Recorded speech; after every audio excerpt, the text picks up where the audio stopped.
Welcome to this comprehensive analysis of one of the most consequential, yet underreported developments in the global financial system today. We are currently witnessing a seismic shift in how the world's second-largest economy interacts with the financial instruments of the world's largest economy. Specifically, we need to examine a major development emerging from Beijing. Chinese financial regulators have recently issued directives to the nation's commercial banks, instructing them to significantly limit their exposure to United States government bonds, commonly known as U.S. Treasuries. At first glance, this might seem like standard bureaucratic maneuvering. However, when we unpack the mechanics of this decision, the macroeconomic environment surrounding it, and the supplementary data provided by leading financial institutions and U.S. mainstream media, it becomes clear that this story carries far more weight than the daily headlines suggest. We are going to meticulously break down what exactly transpired, why the structural mechanics of U.S. debt are coming under intense scrutiny, and why this represents a pivotal chapter in the broader narrative of global wealth distribution. The silent directive, understanding window guidance. To grasp the magnitude of what has just occurred, we first need to look at how this directive was communicated. There was no grand press conference held by the People's Bank of China, PBOC, or the National Financial Regulatory Administration, NFRA. There were no formal press releases distributed to the international media, nor were there legally binding documents published on government websites. Instead, the mandate was delivered through what is known in the Chinese financial sector as window guidance, a form of verbal instruction passed down from top-tier regulators to the executive boards of the country's massive state-owned and commercial banking institutions. The message, according to insiders and subsequent market behavior, was clear. Chinese banks must evaluate their current holdings of U.S. government debt and actively curb any new purchases. Furthermore, institutions that are currently holding large concentrated positions in dollar-denominated assets have been strongly encouraged to gradually wind down those positions. The message from Beijing is essentially, do not hold excess U.S. debt. Begin the process of responsibly reducing your footprint in this specific asset class. Why execute such a monumental policy shift quietly?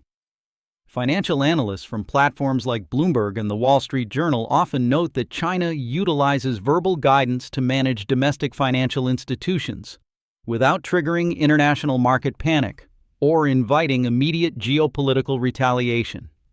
A formal public declaration of a boycott on U.S. Treasuries would be interpreted in Washington as a direct economic attack, potentially sparking a massive sell-off, spiking bond yields overnight, and severely damaging the global economy, which would inevitably hurt China's own export-driven markets. By utilizing a quiet, verbal nudge, Beijing achieves its strategic goals of diversification while maintaining a facade of business as usual in the diplomatic arena. The end of the safe haven consensus. For over half a century, U.S. Treasury bonds have been universally regarded as the bedrock of the global financial system. They were the ultimate risk-free asset. Whenever global crises erupted, be it a pandemic, a war, or a regional banking collapse, global capital would instinctively flood into U.S. dollars and U.S. government debt, seeking safety. However, this unquestioned reliance is now being openly challenged. The quiet directive from Chinese regulators taps directly into a profound, intensifying global conversation about risk assessment. Is the debt issued by the United States government still the infallible safe haven it has been since the establishment of the Bretton Woods system? To understand this, we must acknowledge a reality that has moved from the fringes of economic theory directly into mainstream financial reporting. The global shift away from the U.S. dollar, often termed de-dollarization, is no longer a speculative conspiracy theory. It is an observable, quantifiable macroeconomic trend. Reports from major U.S. networks like CNBC and analyses from Wall Street giants such as JP Chase have extensively documented how central banks across emerging markets have been structurally altering their reserve compositions over the past 36 months. They are diversifying away from dollar dominance, hedging their bets in a world that feels increasingly unmoored from traditional financial anchors. China's move to curb its commercial banking sector's appetite for U.S. treasuries is perhaps the most undeniable confirmation of this global paradigm shift. Decoding the official justification. Concentration risk and volatility. When Chinese regulators issued this verbal guidance, they were meticulously careful to frame their rationale in the sterile, objective language of financial risk management, deliberately avoiding any political or geopolitical rhetoric. The official, internal reasons provided to the banks were twofold: concentration risk and market volatility. Let's translate this from banking jargon into plain English. Concentration risk refers to the danger of having too many eggs in one basket. If a Chinese commercial bank holds a disproportionately massive amount of its total assets in the form of U.S. debt, any sudden fluctuation in the value of that debt disproportionately threatens the bank's overall solvency. Regulators are essentially telling bank executives that their balance sheets are overexposed to a single foreign asset class, and that diversification is no longer optional. It is a regulatory mandate for survival. Market volatility is the second, and perhaps more critical piece of the puzzle. Historically, U.S. Treasuries were prized for their boring stability. You bought them, you held them, they paid a modest yield, and their principal value barely fluctuated. That era is definitively over. Over the past few years, the U.S. bond market has experienced swings that are traditionally associated with risky tech stocks or emerging market currencies, not the world's premier reserve asset. Why is this happening? Mainstream U.S. financial media, including in-depth reporting by Reuters and the Financial Times, point directly to the aggressive monetary policy tightening executed by the U.S. Federal Reserve. In its battle to crush generation-high inflation, the Fed raised interest rates at the fastest pace in 4 decades. There is a fundamental rule in finance. As interest rates rise, the value of existing bonds falls. Because the Fed hiked rates so aggressively, the market value of older, lower-yielding U.S. Treasuries plummeted. This created a historic rout in the global bond market. Chinese regulators watched the fallout of this volatility closely.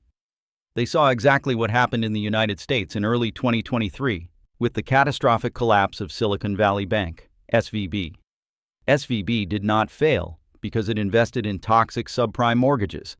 It failed because it held billions of dollars in safe U.S. Treasuries that suddenly lost a massive chunk of their market value due to rising interest rates. When depositors demanded their money, SVB had to sell those treasuries at a severe loss, wiping out the bank's capital. Beijing's regulators are explicitly pointing to this phenomenon. The message is clear. The U.S. bond market is swinging wildly. Holding too much of an asset that can suddenly lose 10% or 15% of its market value is a direct threat to the stability of Chinese commercial banks. Therefore, regulators stated that this directive is purely about protecting domestic balance sheets. They explicitly noted that this is not a declaration of lost faith in the sovereign credit worthiness of the United States government. They are being incredibly diplomatic, framing the retreat as a necessary, prudent financial adjustment, rather than an economic weapon. The crucial distinction: state reserves versus commercial banks. As we dive deeper into this development, it is absolutely critical to make a fundamental distinction that is often misunderstood or entirely glossed over in sensationalist media coverage. The directive to limit exposure to U.S. Treasuries applies specifically to China's commercial banks, institutions like the Industrial and Commercial Bank of China, ICBC, the Bank of China, and the Agricultural Bank of China. This guidance does not apply to China's official state holdings of U.S. Treasuries managed by the central bank, the PBOC, and the State Administration of Foreign Exchange, SAFE. Why does this distinction matter so immensely? Because the Chinese state and a Chinese commercial bank have entirely different functions, goals, and risk profiles. A commercial bank operates to generate profit and maintain a stable balance sheet to protect its depositors. As we just discussed regarding the Silicon Valley Bank scenario, commercial banks can be fatally wounded if the price of the bonds they hold swings sharply downward. They engage in hedging, For them, an overallocation in volatile U.S. Treasuries is a massive liability that threatens their core business model. On the other hand, the Chinese central bank manages the nation's foreign exchange reserves, which sit at over $3 trillion. The central bank absolutely must maintain a massive stockpile of highly liquid, dollar-denominated assets. Despite the geopolitical friction between Washington and Beijing, the U.S. dollar remains the dominant currency for global trade settlement. China is the world's largest exporter. To manage the exchange rate of its currency, the yuan/renminbi, to ensure domestic financial stability, and to facilitate international trade, the Chinese state needs dollars. If the PBOC needs to intervene in currency markets to stop the yuan from depreciating too rapidly, it must sell U.S. dollars and buy yuan. To have those dollars readily available, they must hold highly liquid U.S. treasuries. Therefore, the official state holdings will remain largely untouched by this specific verbal directive. This nuanced approach, allowing the state to hold necessary dollar reserves while commanding commercial entities to de-risk, demonstrates a highly sophisticated strategy by Beijing.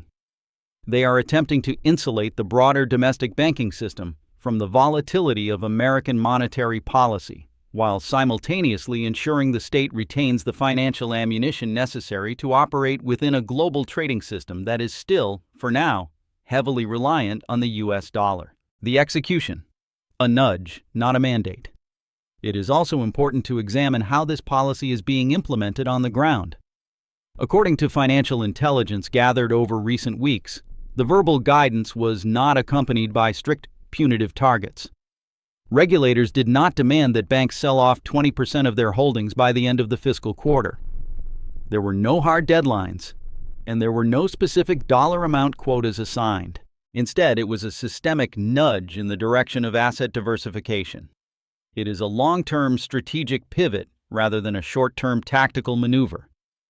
Banks are expected to naturally let their older Treasury bonds mature without reinvesting the principal back into new U.S. debt, gradually allowing their overall exposure to shrink organically over time. However, in the hyper-connected, hypersensitive world of global finance, even a gentle nudge from the world's second-largest economy creates immediate ripples, the market's immediate reaction. You cannot keep a secret of this magnitude in the financial sector for long. Even without a formal announcement, global financial markets immediately sense the shifting currents. Institutional investors, hedge funds, and sovereign wealth funds utilize sophisticated tracking metrics to monitor capital flows.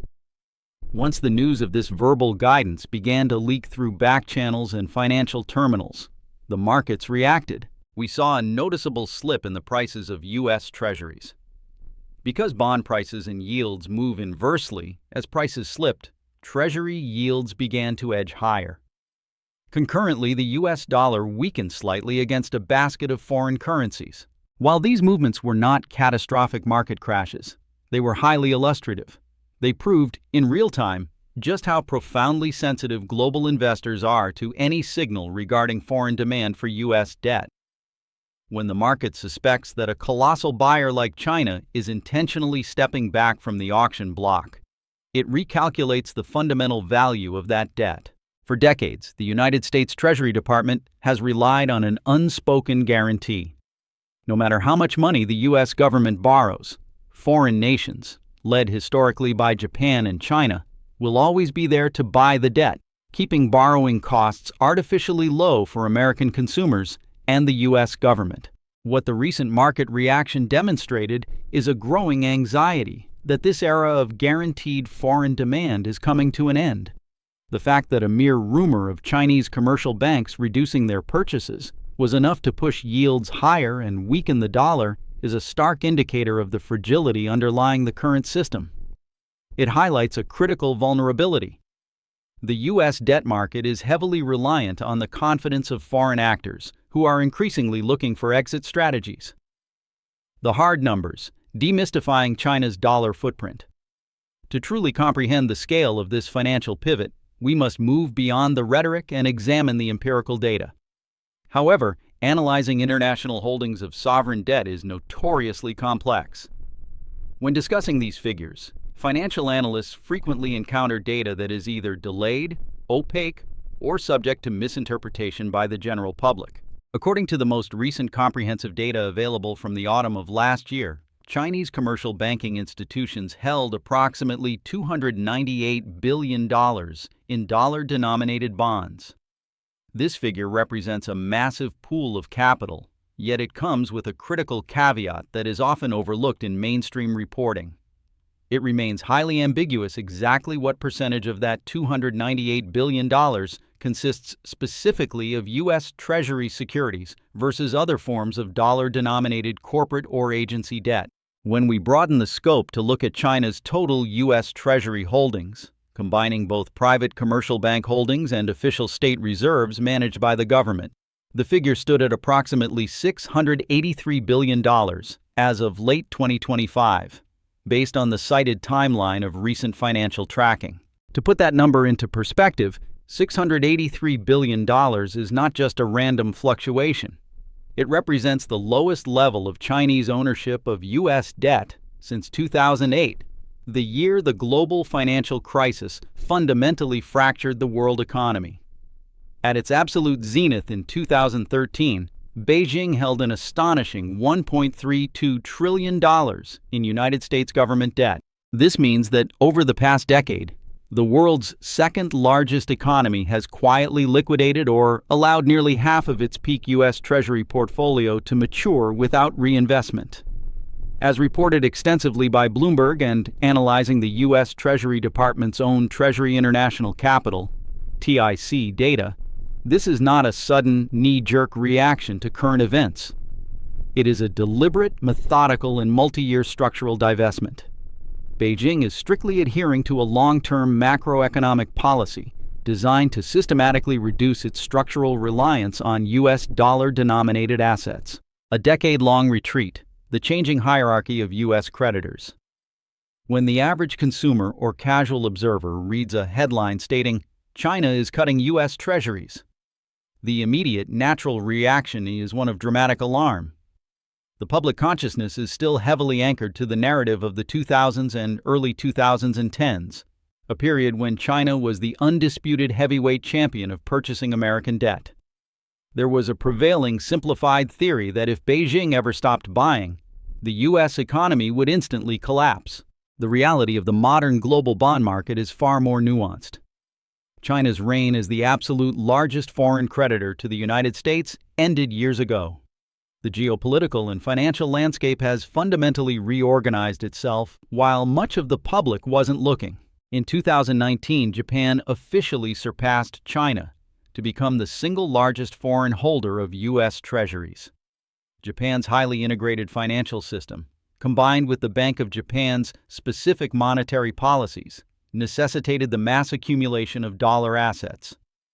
Even more surprisingly to some, the United Kingdom overtook China just last year, pushing Beijing down to the position of the third largest foreign creditor. Note: financial analysts often point out via the Wall Street Journal that the UK's massive holdings are somewhat artificially inflated by the fact that London serves as a major global clearinghouse and custodial center for international hedge funds and sovereign wealth funds, meaning much of that debt is held in the UK on behalf of other global actors. Therefore, framing China's recent verbal directive to its commercial banks as an apocalyptic shock to the U.S. system is factually incorrect. The reduction is part of a decade-long continuum. However, the context surrounding this latest reduction is what elevates its importance from a simple data point to a flashing warning light for the global economy. The elephant in the room: America's fiscal trajectory. The true catalyst driving global investors, not just China, away from U.S. debt is an intensifying, undeniable skepticism regarding Washington's fiscal discipline. For several years, leading financial institutions and independent watchdogs, including the nonpartisan Congressional Budget Office, CBO in the United States, have been sounding the alarm on America's balance sheet. Global investors are looking at a U.S. national debt that has surged well past $34 trillion. To service this debt in a high-interest rate environment, the U.S. government is spending over $1 trillion annually just on interest payments alone. U.S. federal deficits are massive, running into the trillions of dollars even during periods of relative domestic economic growth, which is historically unprecedented. Consequently, the U.S. Treasury Department's debt issuance is widely viewed by international bond markets as being out of control. To fund these massive shortfalls, Washington must flood the market with new Treasury bonds.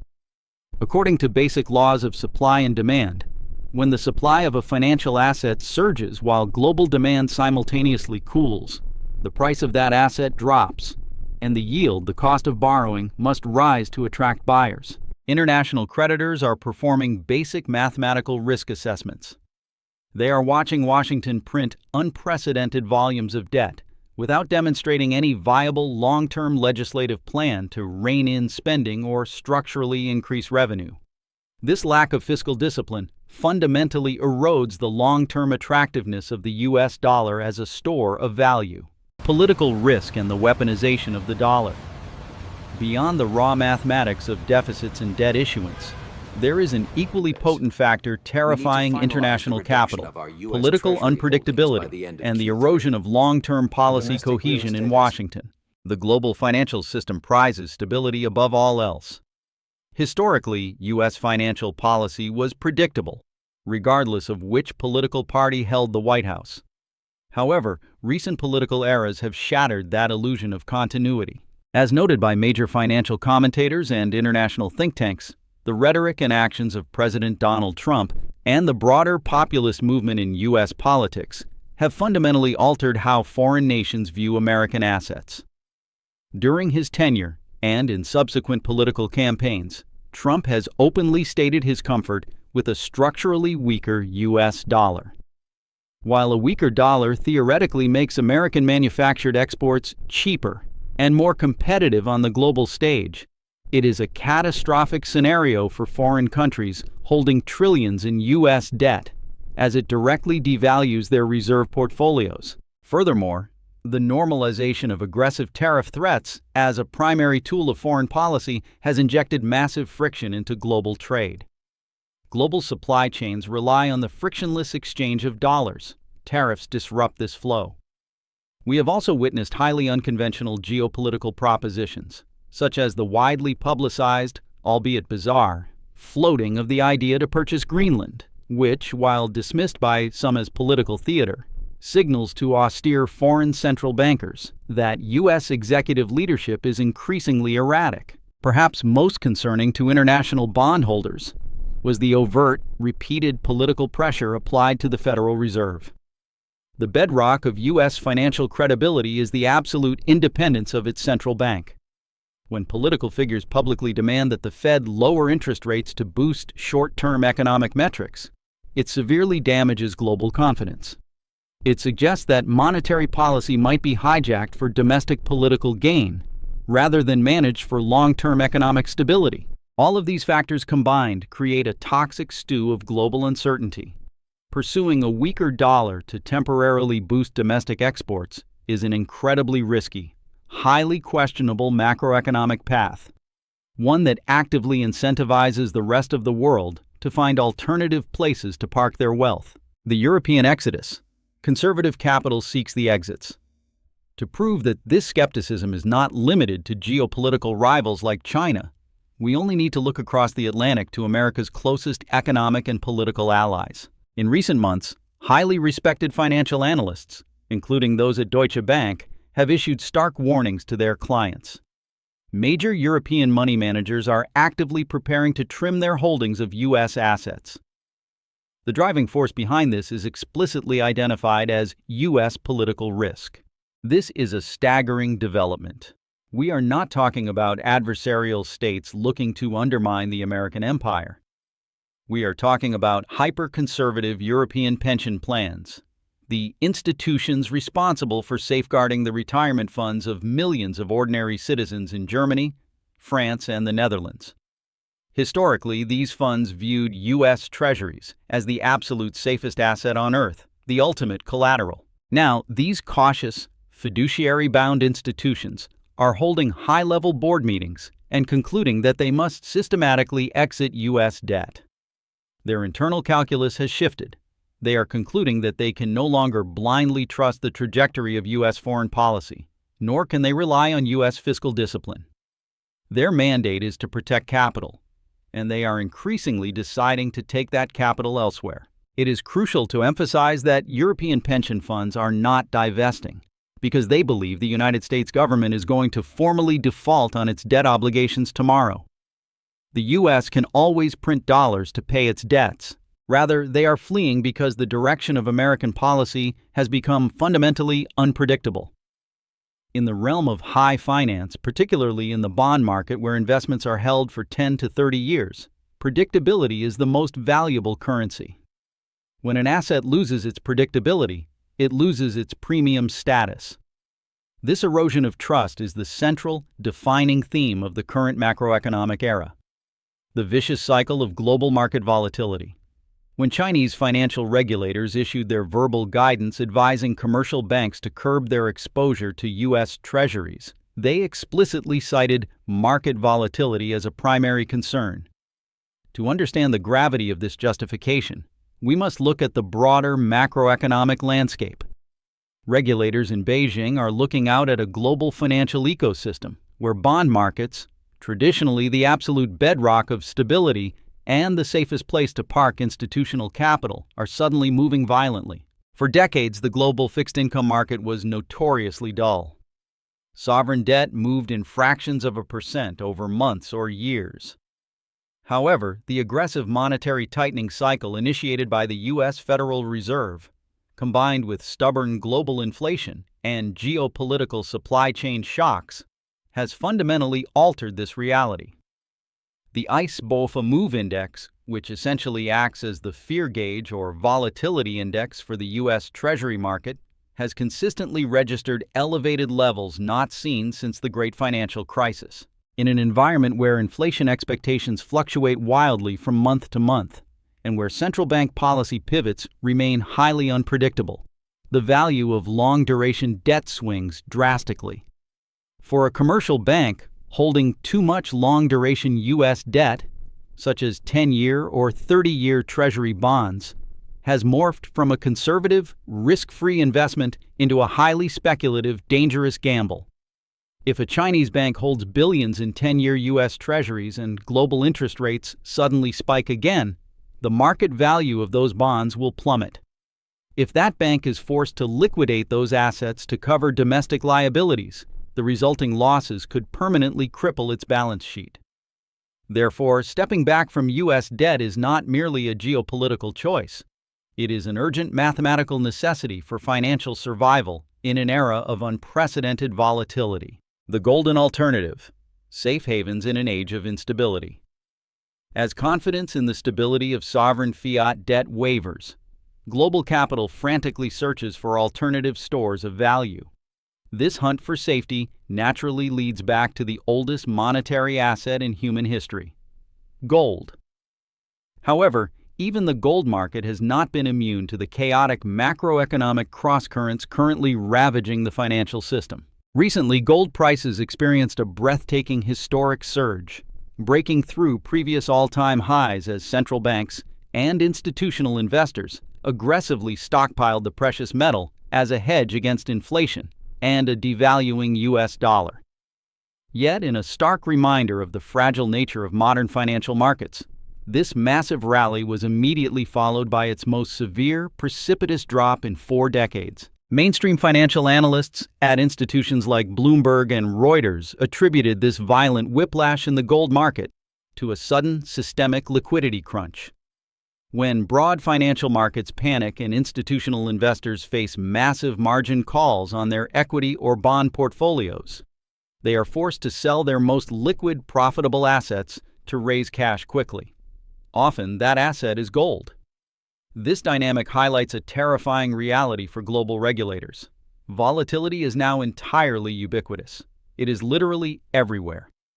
There is no longer a single asset class, neither U.S. government debt nor physical gold, that is fully insulated from the violent structural swings of the modern global economy.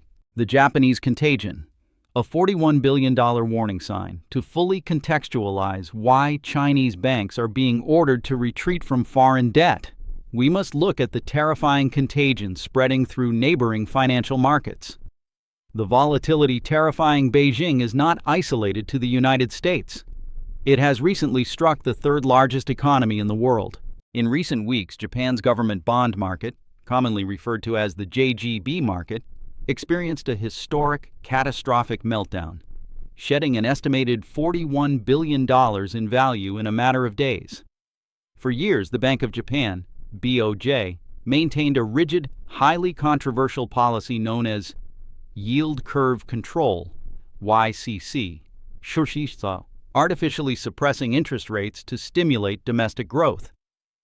However, as global inflationary pressures finally breached Japan's borders, the BOJ was forced to implicitly abandon this policy, allowing yields to rise organically. The unwinding of this massive artificial market mechanism triggered absolute chaos.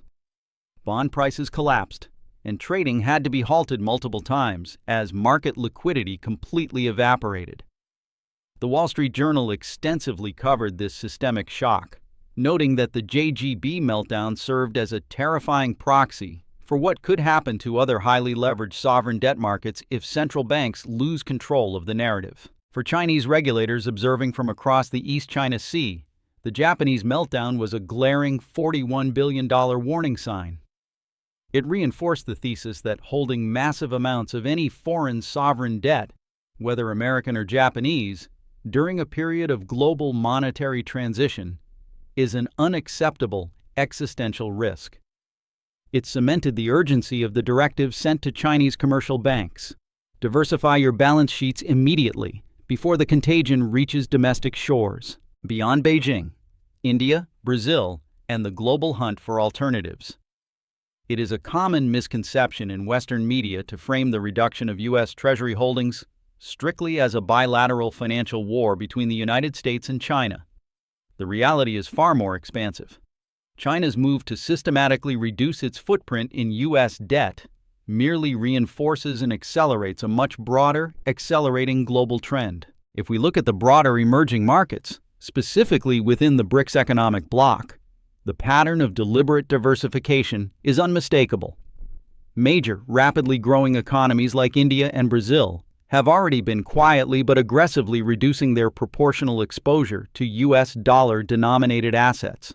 According to in-depth reporting by CNBC and the Financial Times, the central banks of both India and Brazil have drastically accelerated their purchases of physical gold, while simultaneously negotiating bilateral trade agreements that bypass the U.S. dollar entirely.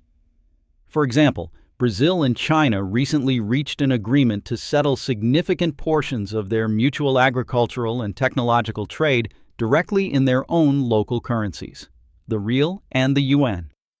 Similarly, India has established mechanisms to purchase vital energy resources utilizing alternative currencies, bypassing the traditional petrodollar system. Global investors, sovereign wealth funds, and central bankers are actively, desperately hunting for viable alternatives to the U.S. Treasury market. Gold keeps coming up as the primary physical alternative, but we are also seeing a rapid, structural elevation in the usage of other sovereign currencies, regional bond markets, and even hard commodities as preferred assets for national reserves. The monopoly of the U.S. dollar as the sole, unquestioned global reserve asset is being systematically dismantled, not by a single hostile act, but by 1,000 quiet, pragmatic financial decisions made in capitals from New Delhi to Brasilia to Beijing. The mechanics of mutually assured financial destruction. Why there will be no fire sale. Given this accelerating trend of de-dollarization, a recurring sensationalist question frequently dominates financial commentary. What happens if China decides to aggressively dump all of its remaining U.S. treasuries tomorrow?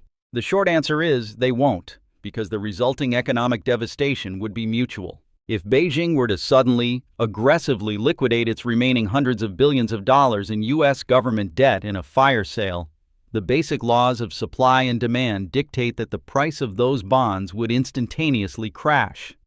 Consequently, U.S. Treasury yields would spike to catastrophic levels.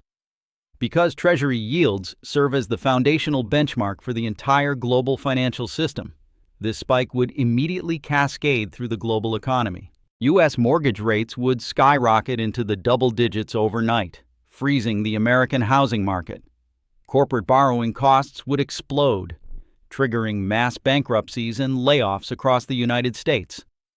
The global financial system would seize up in a massive systemic liquidity crisis that would make the 2008 Lehman Brothers collapse look minor in comparison.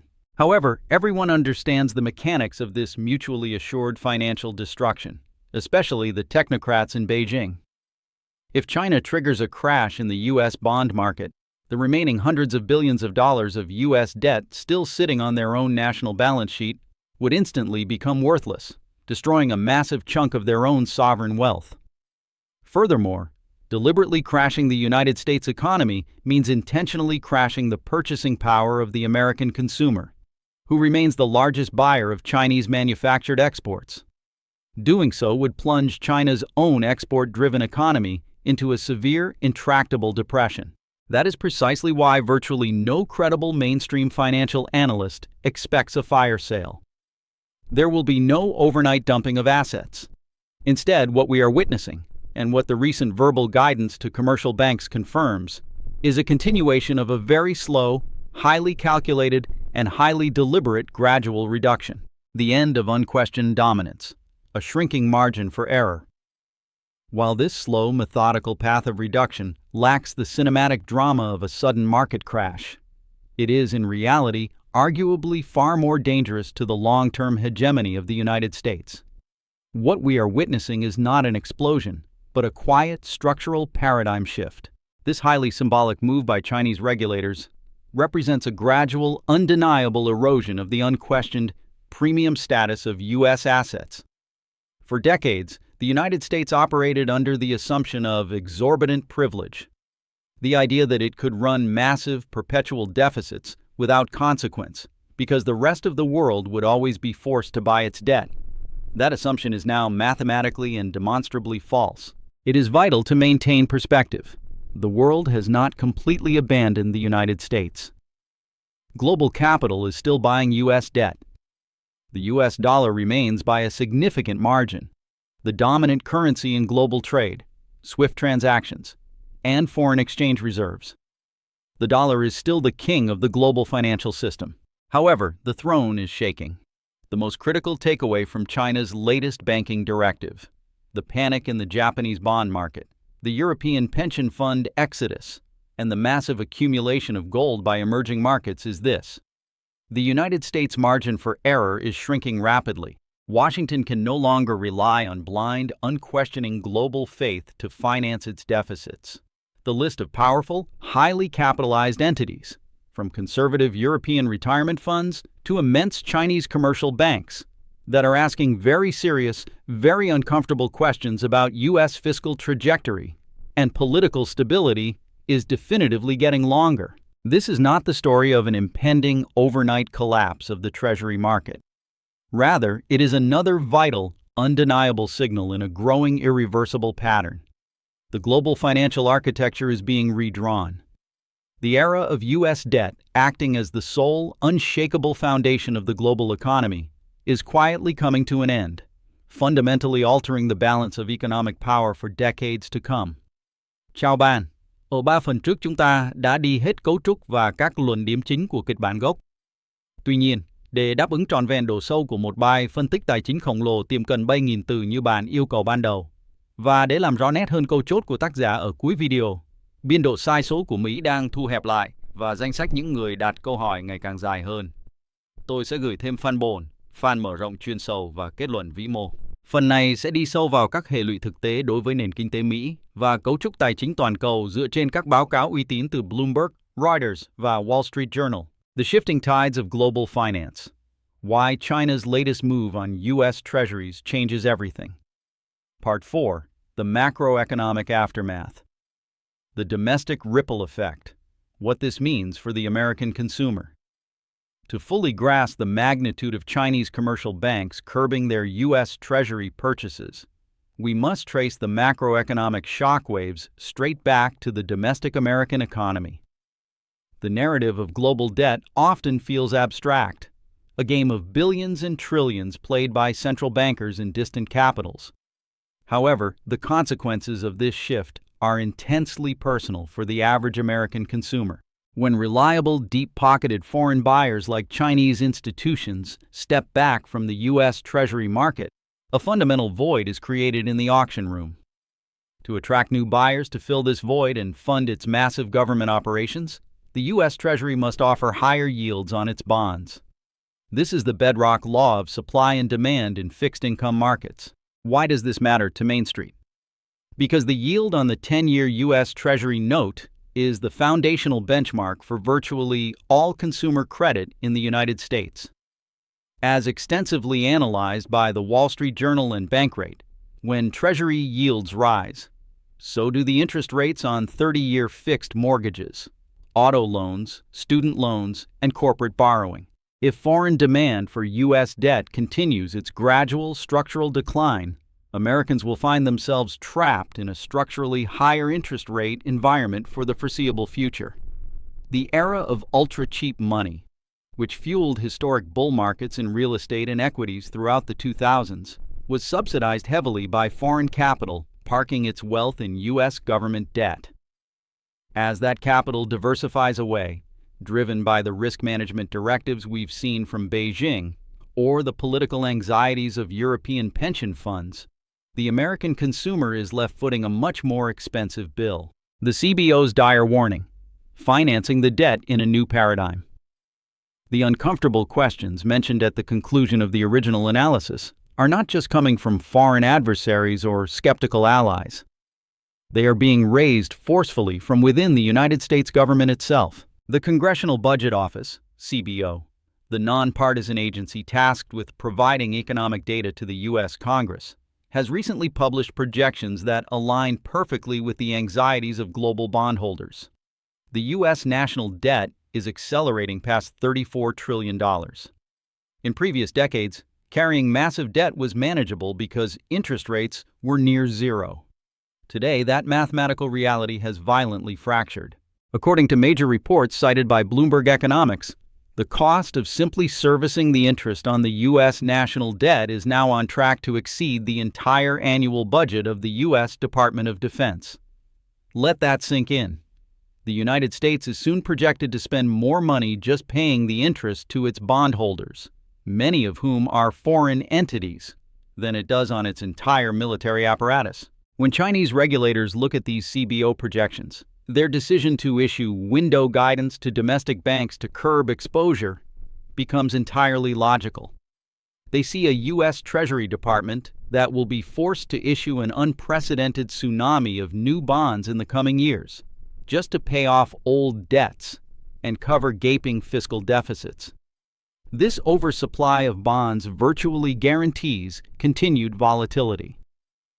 By stepping away now, Chinese banks are preemptively insulating themselves from a debt spiral that even American economists are struggling to solve: the institutionalization of alternatives, BRICS plus and beyond. The gradual erosion of the unquestioned status of U.S. assets is also accelerating the institutionalization of alternative financial architectures. For years, discussions about de-dollarization were viewed by Wall Street as highly theoretical. Today, it is a logistical reality being engineered in real time. While China's verbal directive to its banks was quiet, its broader geopolitical financial strategy is incredibly loud. We are witnessing the expansion of the BRICS economic bloc, originally Brazil, Russia, India, China, and South Africa, to include major energy producers like Saudi Arabia and the United Arab Emirates.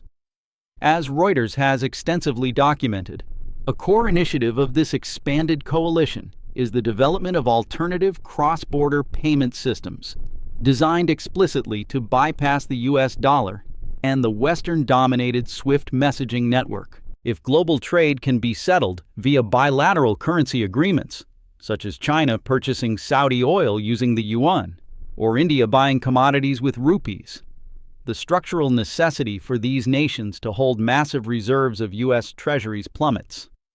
China's move to advise its commercial banks to reduce treasury exposure is not occurring in a vacuum.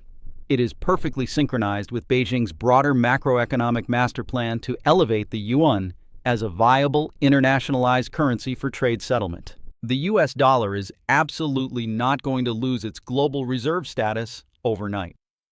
It still accounts for the vast majority of global foreign exchange reserves. However, the monopoly is breaking. We are transitioning from a unipolar financial world, where the US Treasury bond was the only game in town, to a multipolar financial world where regional powers are building their own competing infrastructures. Conclusion: the margin for error has vanished. To synthesize this massive, complex global development, we must return to the central thesis.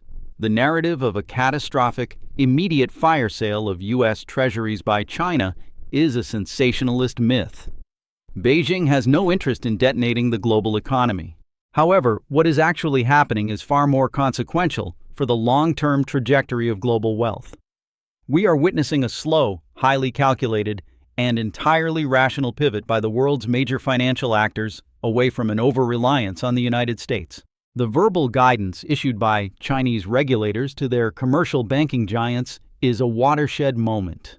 It proves that the era of blind faith in American fiscal discipline and political stability is over.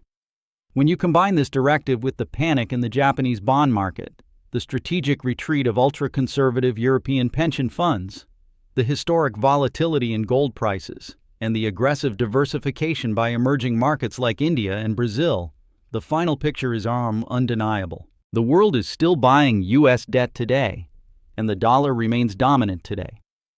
But the geopolitical and financial margin for error that Washington has enjoyed for the last 50 years has completely vanished.